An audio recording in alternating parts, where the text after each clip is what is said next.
선택지를 접근했을 때 이거를 고민하지 마세요. 제가 별표를 2개를 하고 갈 건데 앞으로 이 태도로 꼭 문제풀이에 일념을 하십시오. 된다라는 그 방식으로 자꾸 문제를 풀면 자꾸 억측을 하고 내용을 상상을 통해서 문제를 풀어. 첫 번째, 제일 먼저 하셔야 될 작업은 일단 제시문을 접근을 하세요. 이 제시문이라 하는 것은 읽었을 때 나한테 어떤 소재를 던질 것이고 무슨 얘기를 할 것인지 내용을 파악하는 게 중요해. 알겠지? 그냥 내가 읽어봤을 때 소재 파악 정도를 해보시는 거를 쌤은 추천을 드립니다. 아시겠죠? 근데 이걸 읽으면서 막 심하게 독해력을 요구한다? 그 정도까진 바라진 않을 거예요. 그러니까 소재 파악 정도만 하시고, 두 번째, 지금 만약에 문장이 여러 줄의 문장이라면 마지막 줄에 초점을 맞추시는 게 좋다. 그래서 지금 소재 파악이 됐냐, 마지막 줄 초점 맞췄냐 했을 때 이 2가지 확인해 보시는 걸 일단 우선적으로 드리고, 그 다음 동그라미 2번 선택지를 접근했을 때 이거를 고민하지 마세요. 별표하시고 첫 시작을 뭐 하지 마셔라? 고려하지 마셔라. 그 이유는 제시문 읽은 다음에 A가 될지 B가 될지 C가 될지가 사실 명확하게 그림 그려지는 경우는 많지가 않아, 얘들아. 근데 여기서 첫 시작 고려하지 말고 우리가 해야 될 것은 선택지와 선택지 사이에 관계를 파악하는 것이 중요하다라고 하는 게 지금 핵심입니다. 그게 무슨 말이냐면 우리 제시문 다음에 A, 제시문 다음에 B 이렇게 순차적으로 흘러가는 거 하지 마시고 A와 B랑 C 읽어본 다음에 누구랑 누가 연결되는지를 확인을 하시면 된다라고 하는 거야. 알겠지? 그래서 선택지 사이에 파악을 하시는데 이 파악하실 때 걔네들 사이를 뭐 하셔라? 매칭을 하셔라 라고 하는 게 클래식하게 우리가 풀 수 있는 방법이라고 보여집니다. 그럼 여기서 매칭 포인트는 당연히 뭐라고? 무슨 단서? 눈으로 확인할 수 있는 단서? 명시적 단서에다가 그 다음 내가 해석을 통해서 물어보는 흐름 있죠? 재진술 물어보는 거죠. 요 2가지가 반드시 기준이 되어야 한다 라고 하는 거예요. 아시겠죠? 자, 마지막으로 동그라미 3번 제가 별표를 2개를 하고 갈 건데 앞으로 이 태도로 꼭 문제풀이에 일념을 하십시오.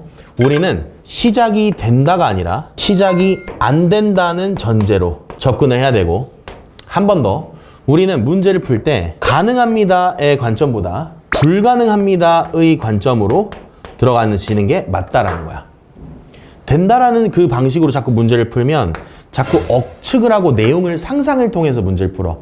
이렇게 생각하면 돼. 쉽게 얘기할게. 제시문 읽어봤어. A 딱 첫 줄 읽어봤는데 얘 때문에 절대 안 돼. 이렇게 트집을 잡으라고. 한 번 더. B 첫 줄도 요거 때문에 절대 안 돼. 이런 식으로 트집을 잡으라는 거야. 그럼 지금처럼 트집을 잡게 됐을 때 안 되는 거 다 지워버리면 되는 게 남게 된다고요. 이해되세요?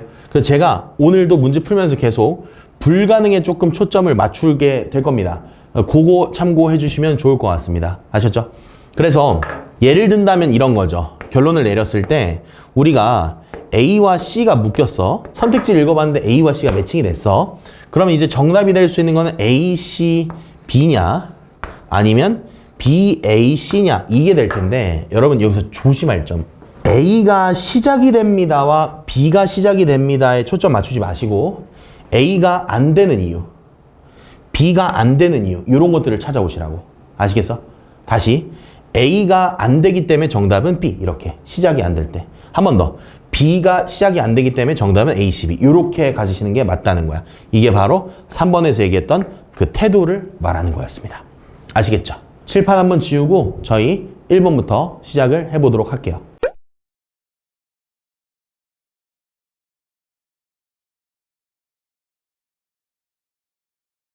쭉 읽어봤어요. 과학의 목표는 지금 법칙적 관계를 찾는 거고 얘네들이 가정하는 바 얘기하는데 여기에 누가 나와 있냐면 예를 들어가 지금 제시문에 뜨고 있습니다. 그럼 예를 들어 한 다음에 화학자들이 얘기하는 것들 쭉 나왔죠. 그럼 이제 A번 쭉 보겠습니다. A번에 일단 안 됩니다를 찾아야 되는데 바로 이놈이요.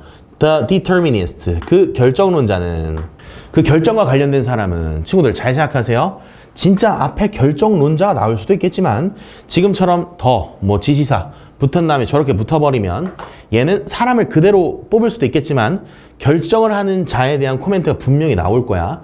풀어보셨어야 돼. 그럼 찾아볼까? 제시문엔 일단 결정과 관련된 사람이 없어요. 그럼 B랑 C의 마지막을 확인해 보니까 B의 2번째 줄에 누가 나와 있습니까?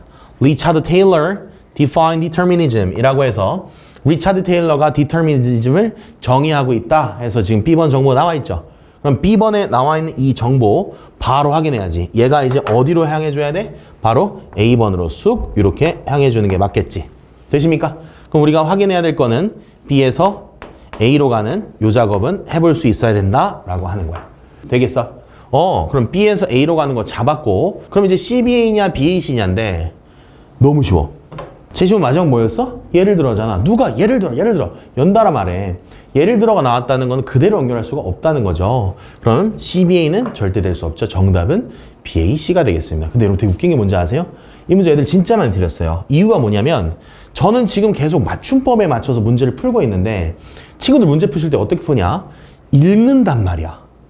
유한한 변수들의 표현을 얘기하고 무슨 상수 얘기하고 되게 어려운 얘기들 많이 하거든. 근데 이거에 초점 맞추면 돼? 안 된대?